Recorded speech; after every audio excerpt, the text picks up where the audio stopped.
Trustee Hess, Present. trustee Hommel, Here. trustee O'Connor, Here. trustee Radke, Here. trustee Zerflu. Here.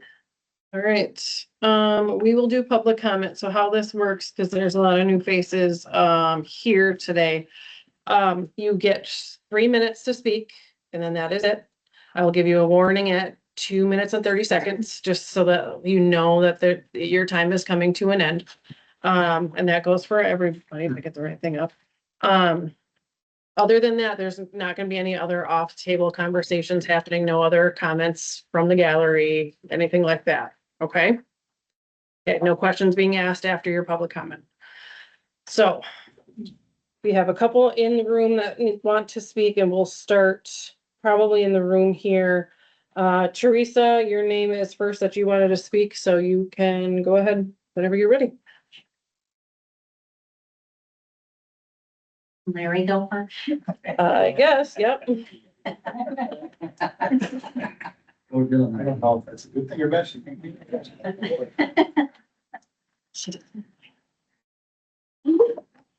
Go ahead, yep. So, thank you. My name is Larry License. I live at 1981 Campfire Trails in the village of Port Edwards. And I'm speaking on behalf of many of the Port Edwards residents and property owners who are concerned that the services we receive are out of balance with tax fees of the event. First, I wanted to say thank you for scheduling this meeting. It's a step in the right direction to show that you're taking our concerns seriously. And it's my hope that at the end of this meeting, we're all clear on what the next steps are with respect to the proposal that we've outlined. Second, we haven't had the opportunity to see this proposal or the presentation ahead of time. I asked that we go through it tonight. There's a lot of us here that you go through it slowly enough so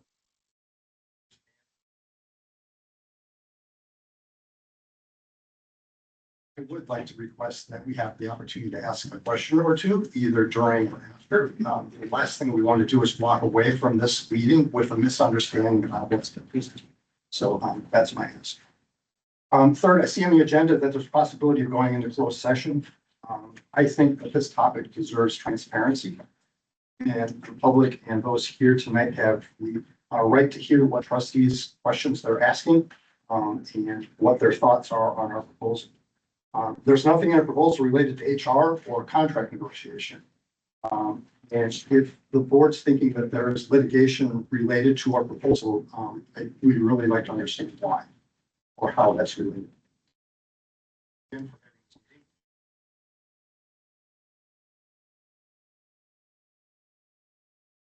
Okay.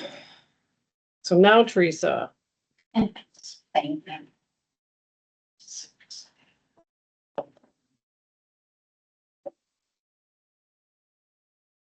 Hi there. So my name is Teresa Bousquet, and I live over in Nepco Lake too. My address is 1921 Campfire Trail.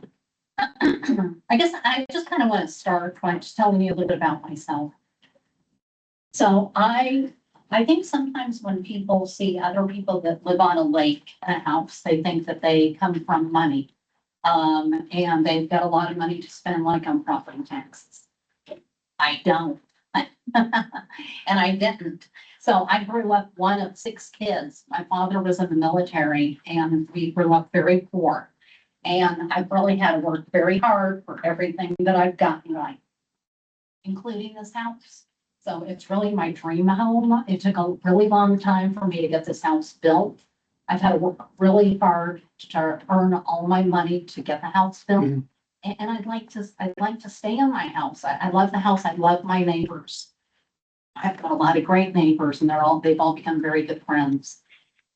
The taxes is what's going to kill me and what's going to force me to sell my house at some point. So I appreciate everybody being on the board and what you do on the board and you being open to these discussions and addressing our concerns.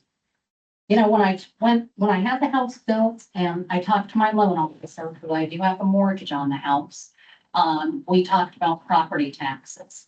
And we factored in how much, you know, we thought that I was going to have to pay for property taxes.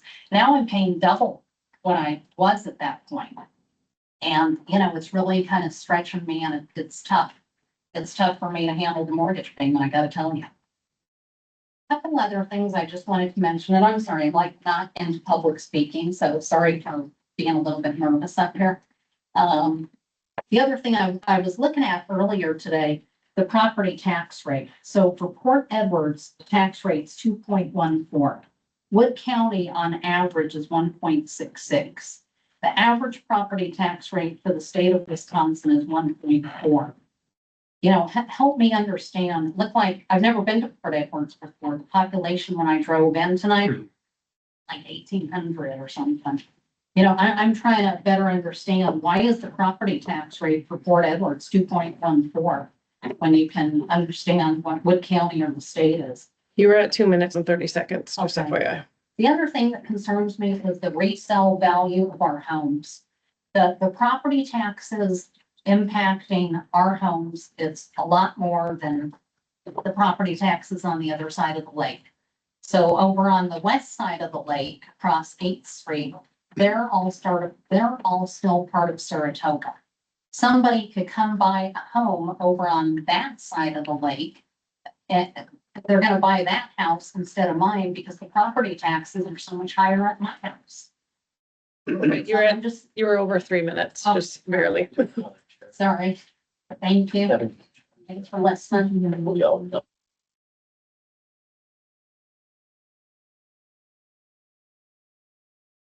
So Mike Beam, you are next.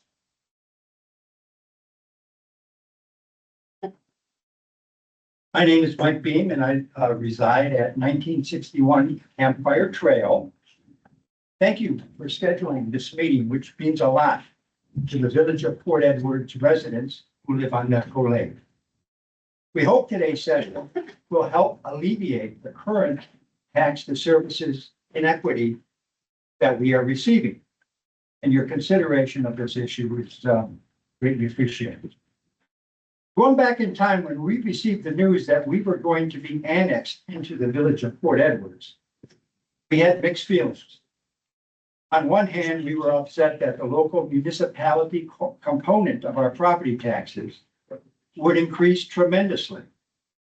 But on the other hand, we were pleased with the message we were receiving that the Village of Port Edwards was considering increasing our services such as fire protection and road maintenance. So we had some optimism for the future as well. Then in 2025, we were shocked with what happened.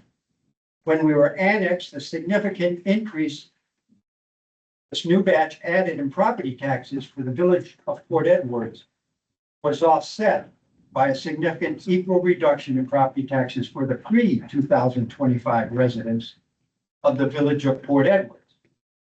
As a result, there were not enough funds for us available to provide services to the newly annexed properties on Nepco Lake. So the tax to its services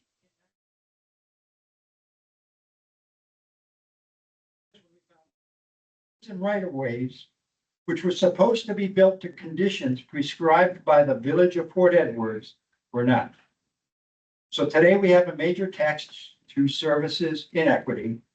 The proposal before the board, which was submitted on our behalf by Larry Isensi, will go a long way to reduce that inequity.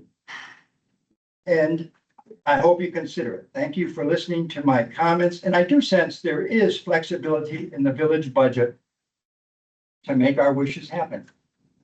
Thank you. Thank you. Okay, I know a couple people walked in late after I already took the sheet. Anybody that walked in late, did you want to speak? Go ahead. Just say your name so we can record it, please. Eric Martis. My background is that I'm a CPA, a degree in management, and have done management consulting and financial consulting and administration for clients for 40 years. I understand the financial statements, and by the way, I'd like to say my thanks to the clerk who's been very helpful with me reviewing the financial statements. I spent probably while I was treasurer of the Lake District, I did a presentation. Took about 30 or 40 hours of work to put together. It's a very thorough analysis, and I spent a lot of time talking with the state of Wisconsin. And what the state of Wisconsin told me was that, in terms of if Nepco Lake development was brand new, and the question was, would the Nepco Lake development be added to the village of Port Edwards? The answer is absolutely not. You have Coosa, and Saratoga going one way, you have City of Wisconsin Rapids going another, and you have the big old Wisconsin River in the middle. Village of Port Edwards, or the village, Nepco Lake had been part of a different village or city. The millions of dollars that was spent on building houses would have benefited that area. But the village of Port Edwards got no benefit. All of the benefits of Nepco Lake are not received by the village of Port Edwards. They don't have a hotel when there's tourism. They don't have home builders and subcontractors and whatnot nearby to help build the houses. Many of the benefits that normally go along with a community being part of another community have not been received by the village of Port Edwards. This was recognized by the village of Port Edwards when they did their 10-year plan back in 2016. Let me read a couple of things that come right out of the plan. One of the main reasons that this boundary agreement was established was to stimulate economic growth through residential development and increase the local tax base. Through the agreement, residential development will be more likely to occur at the lower tax rate of the town of Saratoga. And the tax rate for all village property owners. You're will at be 2 minutes and 30 substantially reduced. seconds. So back then, 10 years ago, the village of Port Edwards knew that if it was going to really benefit from Nepco, it needed to have the lower property taxes from the town of Saratoga and then get as many of those 250 lots built on as possible. Fortunately, that's not what happened. Only 100 were built on. So the basic problem is we have a very fundamental flaw here. And the answer is a program called detachment, but it would require a meeting all by itself. So I'd like to propose that a detachment meeting be done so that we can discuss it. Even if you're strongly against it, at least we would discuss it and see what the pros. Thank you.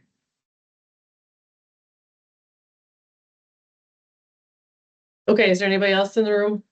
Just making sure I don't miss anybody. Okay. Anybody online that wants to speak? Once. Going twice. Okay. So, excuse me, I thought you were gonna go down the list.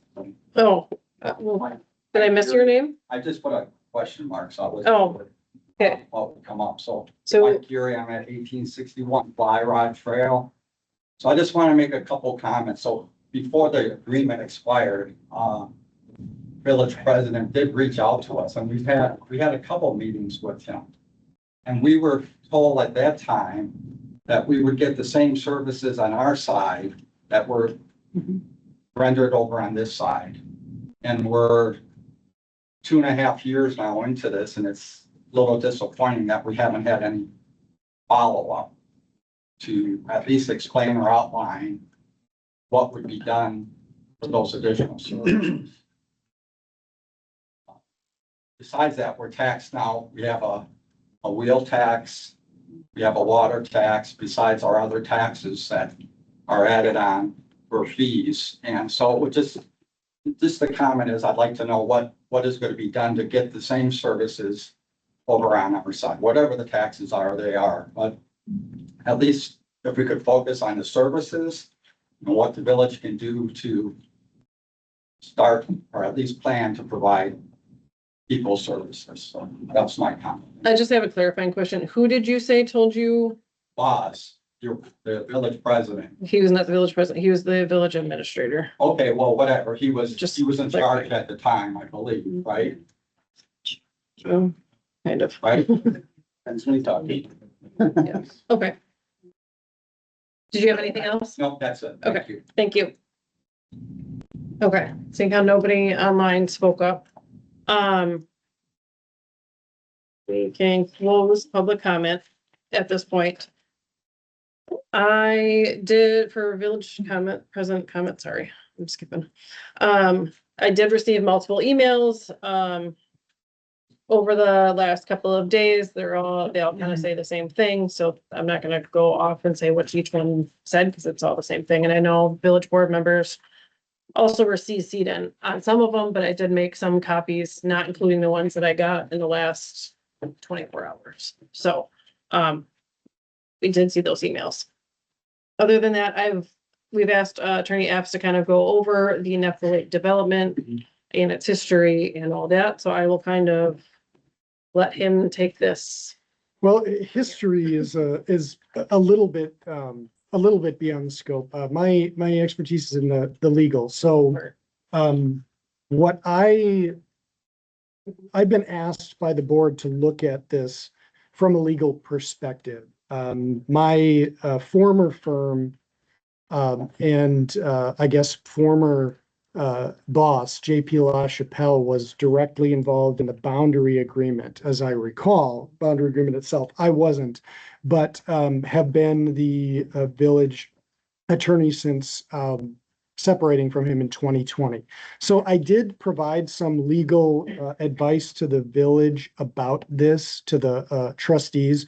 What I want to do, I guess, is cover the high points of what I think the village can and cannot do with respect to certain things and what the lay of the land is, and also try to be sensitive to at least addressing some of the comments that were just made recently. So I'm going to sit here and speak for the purposes of the camera. Hopefully everybody can hear what I'm saying in the back.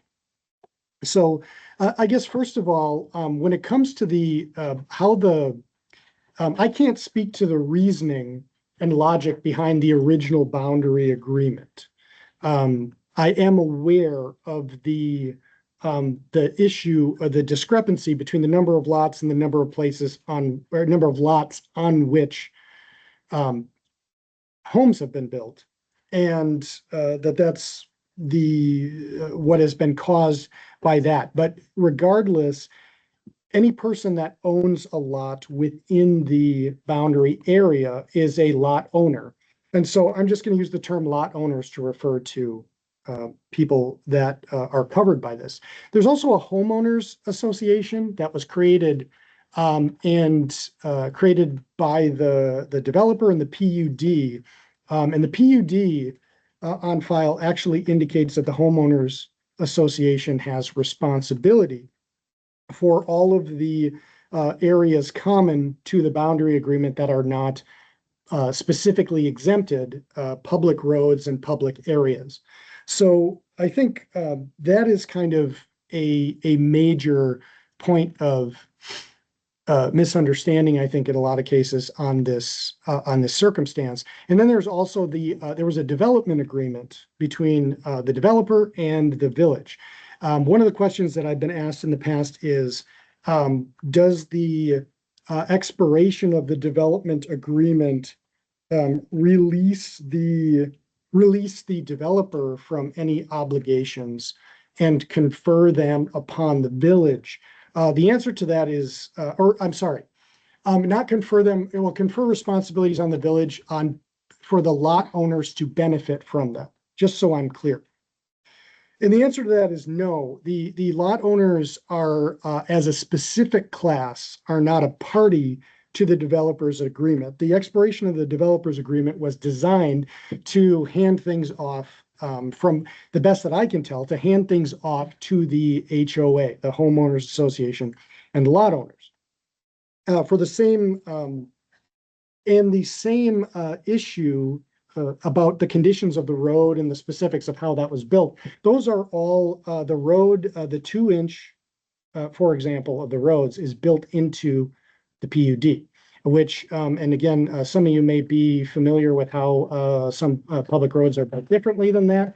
That was in agreement in the PUD that for those private roads and for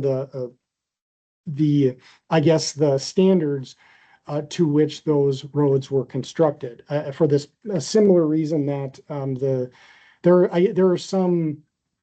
village has some authority over private roads, driveways, and so forth, but this was an agreement that's in the PUD. It was recorded and it's on file the same as the boundary agreement. So I cannot personally speak to the procedures that were undertaken when people purchased their lots as to what they knew, what they were told, who they received information from or did not receive information from. The understanding I have based on the HOA is that the developer, so long as the developer continues to own lots, remains essentially in control of the HOA. So legally speaking, my analysis of that is that the residents are that the lot owners are not third-party beneficiaries of the development agreement. What they are is members of the homeowners association, and they're entitled to the extent that there are public facilities that for which the village is responsible, they're entitled to services from the village. They're entitled to emergency services and all services related to that. But in terms of, say, specifically the roads, the public roads are village responsibility. The common areas, the private roads, are HOA responsibility. And so what that means is that in order for the village to assume responsibility for some of this essentially private infrastructure.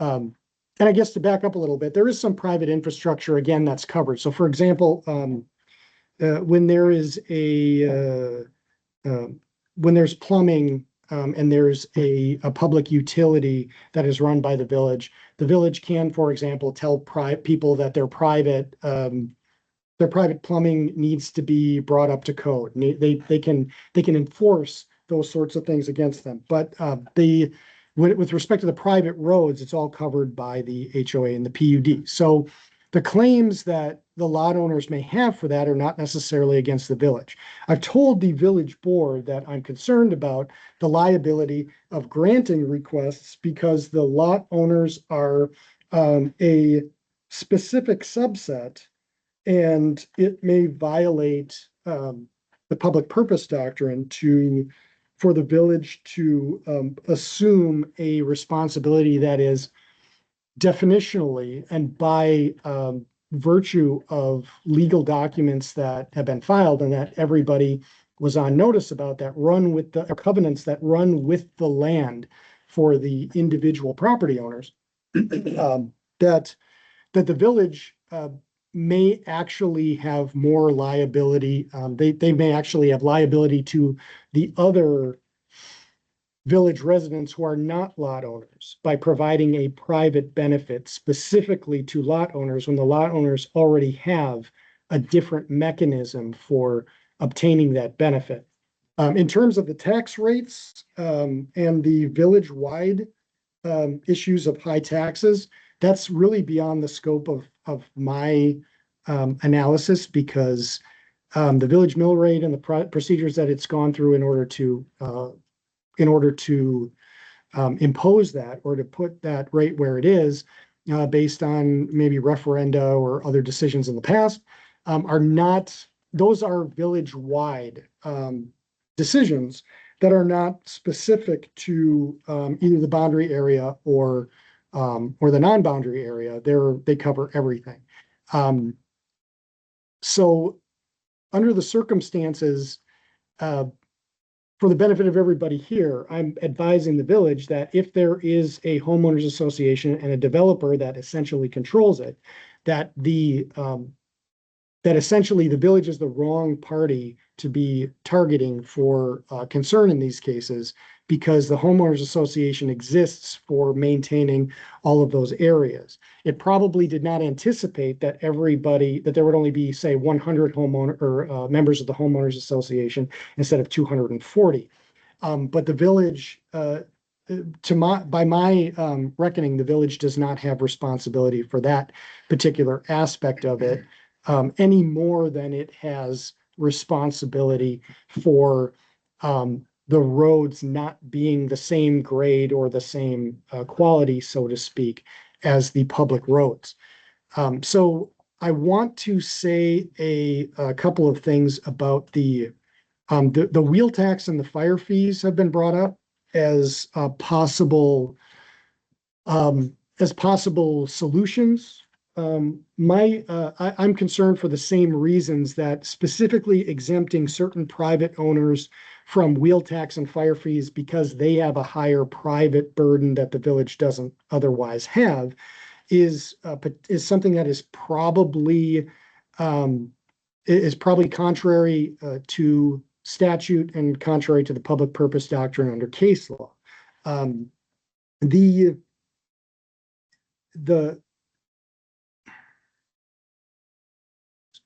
Okay, so those are means by which, again, discriminating. It's in some ways it is really no different than the village perhaps exempting somebody with a particularly long driveway because they have a greater maintenance responsibility for that driveway. It's just on a much larger scale. So legally speaking, I see those as roughly equivalent. As far as the board itself, I guess, and I'm speaking primarily to the board here, although for the benefit of the lot owners, one thing the board should take into consideration is that if the lot owners are individually benefited, any individual trustee who is a lot owner will also be specially benefited by the village assuming a responsibility that is not necessarily obligated to assume, and therefore it is potentially a conflict of interest under Chapter 19 for a trustee in that position to be involved in the decision-making process as far as that goes. There isn't sort of something directly on point in case law about this, but it is a special private benefit that any such trustee would be receiving, the same that the lot owners have. So in terms of speaking to the board, I've given the board some specific legal recommendations, but the ones I guess what I can generally say is that I think that any board member should disclose any potential conflict of interest before any deliberation or possible action on these matters. I also think that the board should deal with the tax services request that was made and not simply do nothing, because it's a request that's been made. Similarly, the village should address the general request for funding of obligations that are either developer or homeowners association obligations, so that this doesn't entail basically a forever discussion about these things. Also, in the event that there is any legal action against either by or against the homeowners association or the developer, the village probably wants to make sure that it has everything clearly on record. As far as the closed session today, and I know this was something that came up, I guess the reason that I recommended having a closed session is because I wasn't, we weren't sure what was going to be brought up from the gallery today, or whether there was going to be a threat of litigation. I think at this time we can probably say that the closed session won't be necessary under the circumstances, because there's no legal counsel here that's telling us that we are under threat of litigation. I guess a couple of other things that were brought up. I have not evaluated detachment specifically. That's not part of the memo that I drafted. It's not part of the legal advice I had. I have nothing one way or the other to say about detachment because I haven't had the opportunity to evaluate it. So if anybody of the board has questions about that, I'm not prepared for that. That just came up for the first time tonight. The only other thing I want to say is there was some reference to Boz, the former administrator. I've looked into this in some detail because I wanted to be sure that of what it was that we were dealing with. I guess I don't have any independent evidence that any promises were made by the former administrator that were authorized by the village board, and made in writing and, that are legally actionable. To the extent that I do not have all the information, it's possible that things may change, but, I guess, nothing in the village's, meeting minutes suggests to me that the village has affirmatively accepted any of the, so-called responsibility for the boundary area. So as it stands right now, I see the village liability as relatively low, and therefore there is not a high likelihood of litigation under the circumstances. But if there are questions about this that the trustees want to ask me at this time, now would be a good time, if that's Yep. all right, Madam President. That was fun. Okay, so But- trustees, You're gonna call on people, not me. yeah. Trustees, do you have any questions for Attorney Epps? Mr. Trustees. Thank you, Madam President. Nick, as usual, good job. However, I have trouble wrapping my pea brain around the trustee that said, well, has property over Mhm. there. Maybe having special privilege or something. And I thought when some issue was, scope was wide, like including everybody, that was a good point to have.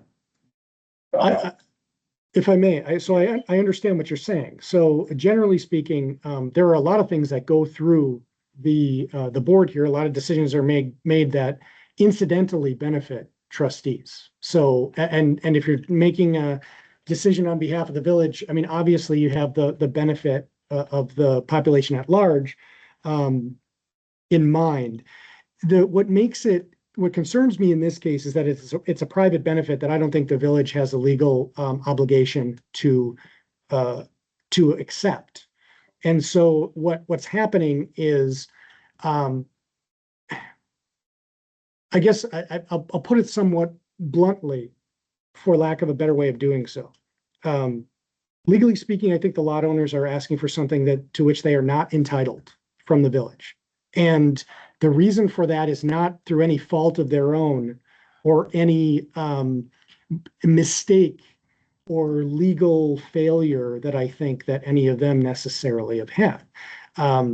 There are a variety of reasons that people may not have been aware of the filed the PUD that's on record, or the boundary agreement that's on record, or any other publicly available, in theory, again, documents with the Register of Deeds for Wood County. But under the circumstances, I think the concern for me is that if you offer private benefits that are not, the village isn't required to offer, that actually, I think, are contrary to the village's legal obligations to the public purpose doctrine, that's where I think you have a conflict of interest issue. Does that make more sense? You know me well over the years. You help my little mind wrap right around it. It's a little bit esoteric, if I'm being honest, because the public purpose doctrine, these things, it requires a little bit of diving into case law and Thank you, sir. Thank you, Madam President. Yeah, to your votes. Yes. Somebody's smartphone. Trustee Hubble. if you want to ask the AI. I'd like to respond to the opinion that a board member who owns a lot has to recuse himself. And you mentioned special private benefits. A benefit in legal terms is receiving a benefit that refers to acquiring an advantage or profit. What we're talking about, what I'm talking about, are not advantages, but opportunities to diminish some of the disparity between the services the rest of the village has to the people on the lake. So I dispute the idea that there's profit involved or financial gain that's involved. People will be still paying their taxes, okay? And there's no, for me personally, because I do take this personally, there's no financial profit for me out of this. If you add, I'm not you, first of all, you don't know what I would vote for or not vote for out of the request. And I take umbrage with the fact that there's an assumption that I would vote for all of those because I live on the lake. And that's untrue. Second,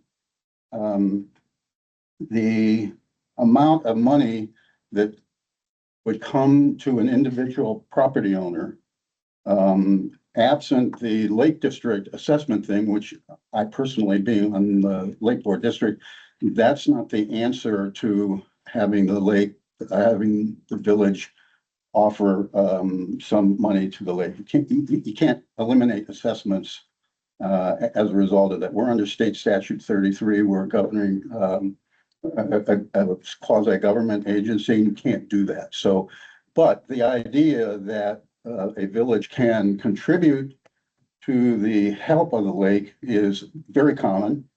Rome is an example who continually, yearly provides funds to Tri-Lakes as a result of that. So that's something different than working with the assessments. So if you take that out of the equation, everything that was asked, I'm not suggesting I would even vote for everything that was there.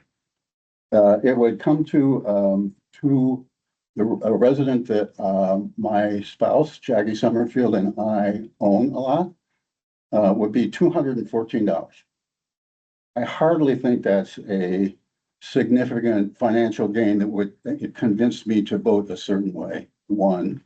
Two, if I was interested in profiting, I would take the stipend that board members get, which I have declined to do for 2.5 years, and as long as I'm here, will decline to do it. That's $900 a year that I don't take from the village, because my hope is that some of that money would go to budgeting services for everybody in the village. So that's something I don't do. So I'm not a person who is interested in special profits. I hardly think any of these would warrant that. And for that reason, I am going to refuse from recusing myself. I guess from my perspective, so first of all, Mr. Hummel, the opinion is not intended to be personal. I understand why it feels that way. If you're the only one on the board who is in that situation. The conflict of interest rules exist precisely because one does not necessarily know who the person is going to be. And so they're not, the conflict of interest rules under Chapter 19 do not evaluate the individual merits of the person in question. They do not evaluate, whether or not somebody has not taken a trustee's salary or a presidential salary or whatever the case may be. So it's certainly not intended to be personal. I'm doing the analysis based on the difference between something that I think the village either has a legal obligation or is in theory, legally prevented from doing largely, and the difference between that and what the circumstance would be otherwise. So certainly no offense is meant by it. It's just it's also possible at a certain point, respectfully, that if you're not on the board and somebody else is, the assumption would have to be that they're not only that they are similarly situated to you in terms of their, I guess, ethics regarding the approach, which I hope they would be based on my knowledge, but also that they would disclose it sufficiently. So again, as far as the negative impact or downside, so to speak, of not recusing, in my opinion, it puts the board at a little bit of risk, and it puts you at some risk. But as long as you're aware and everybody's aware of my opinion, that's as far as I go as far as that is. I'm aware, and I will repeat my thing. I don't think any of the requests are for profit or for acquiring undue benefits. It's really to diminish the discrepancy between the services offered the people who we're talking about and not. And in some cases, a couple of them are even not on the lake that would benefit from that. So that's one. It's not, I don't see it as a specially private benefit. That's a lot of legalese in my mind. And again, it's to find a way. I'm not questioning legally, does the village have any legal liability to provide that? We had an ad hoc committee. We went through the 10-year of the 10 years agreement. We went through the agreement with the village. I'm convinced that I don't like how it got set up, but legally, there's nothing that requires the village, and I will say this to the people here, that requires the village legally to do anything. So this is an appeal from a legal standpoint. It's an appeal from fairness. It's an appeal for empathy for being misled. It's an appeal to find some way to creatively have some attention to the difference in services that are provided. I don't think we'll be made whole. That's fine. I get it. But we're all going to pay our taxes. It isn't like the taxes are going to be diminished as a result that we pay. It just that I'm looking for creative ways to do that. And there are creative ways. My concern is that if I recuse myself and we look at these and there are a couple things that could be done maybe creatively that have nothing to do with assessments, has nothing to do with violating the responsibility of the developers. And I think we all understand that the issue for people on the lake in the HOA that were in the 10-year study, we have issues with how the developers have controlled the HOA without any transparency. We know that. So it's not something, you're right. There's nothing there to suggest that legally that group would do anything. Lastly, I would say, I purposely have not attended any of the meetings of the people who are here. I get emails about it, just like you do. I have made no recommendations to them at all. This is purely them. This is not me advocating for them as a lot owner. It's me here, sitting here, making judgments about what I think is best for the village. And I can share multiple times where I voted for things that I think were best for the village that have nothing to do with whether it's good for one party or not party. So I've said my piece. Thank you for allowing me to do that. If I may just briefly, I also just, I want to be clear, like when you use the word profit, I think if I use that word or implied that it means that somehow the lot owners desire to be in a better place than the rest of the village in raw terms.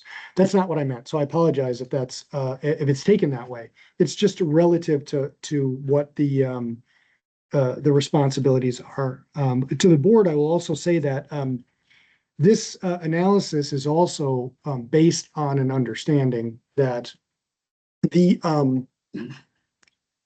lot owners and the homeowners, like the lot owners have not exhausted their remedies with respect to the homeowners and the developer. So it's possible that may change the calculus. From a legal standpoint, the profit element is based in part on the fact that the village would be assuming responsibilities that homeowners association or the developer rightly are supposed to have.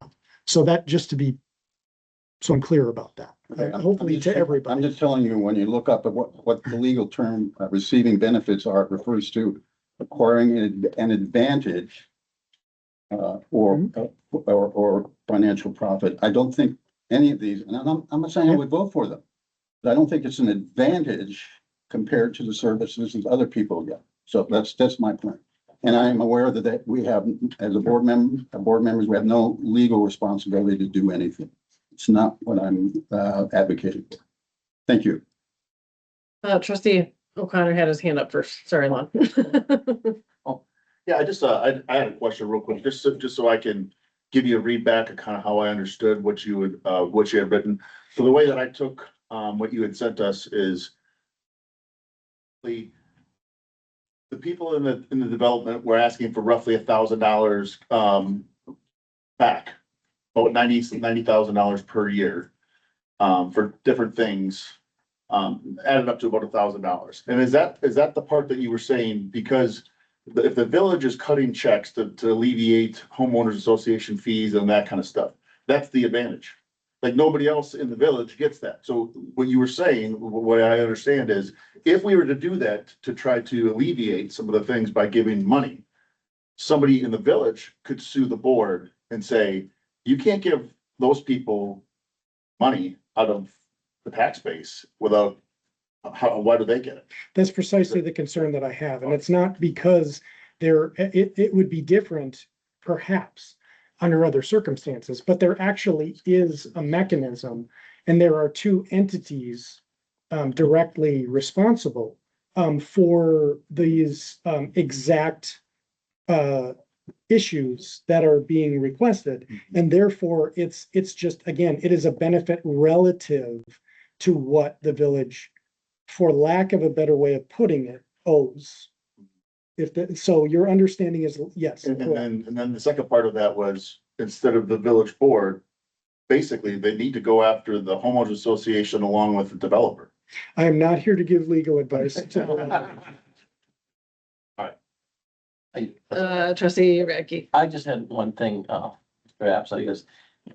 From what I seen in the boundary agreement, and I guess I'm just wondering your opinion, the village did not mislead the homeowners or the developer, or from our standpoint is.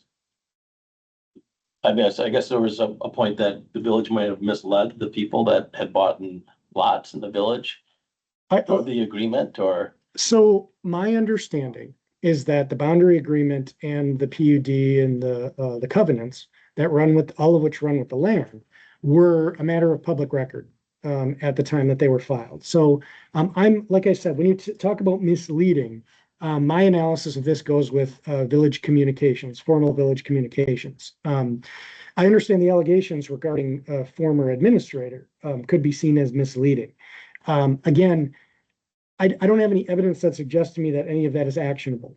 And so, but the village board, neither the board nor any of its committees, to the best that I can tell from meetings that I've been at, past minutes, documentation or communications with the public, have been misrepresentations to anybody, in any of the lot owners in the boundary area.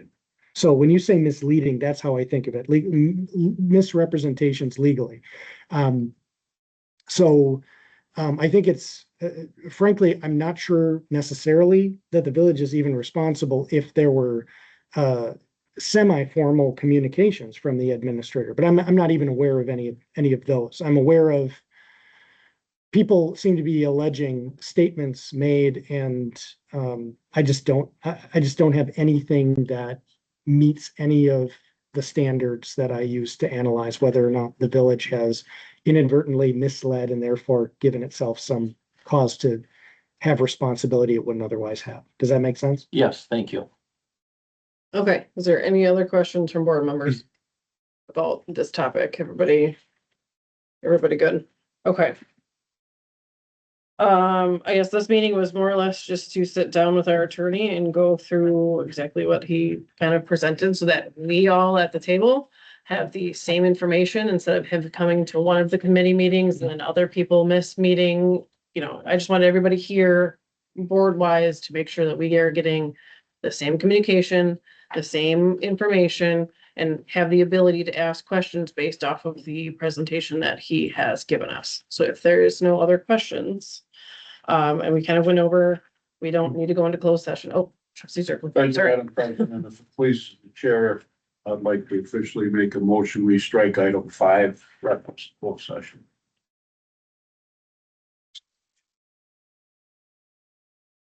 Is there a second? Sorry. I had to think of the other words. Second O'Connor. Okay, Zerflu and O'Connor. President's full of No, my brain is not working. Okay, all those in favor? Signify by saying aye. Aye. Aye. Okay. All right, thank you for that. Okay. I guess I don't have any other actions or steps at this point because that was not the intention of this meeting. So I will adjourn the meeting at, that's what time is it? 5:50. Nice. It's fun. Sure, appreciate it.